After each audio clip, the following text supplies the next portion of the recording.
বাবা, চুলটাকে আঁচড়ে আর পারছি না, বেলা হয়ে গেল।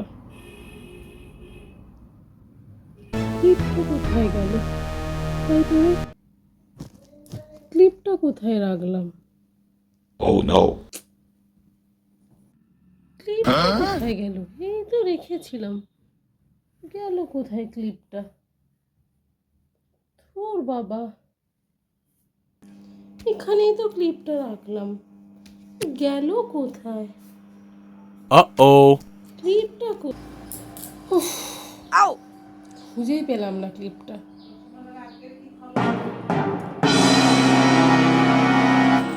এতক্ষণ ধরে আমাকে সারা বাড়ি ঘুরিয়ে বেরিয়ে তো ওই বাজে ক্লিপটা Huh? সারা বাড়ি ঘুরিয়েছে। Oh my god!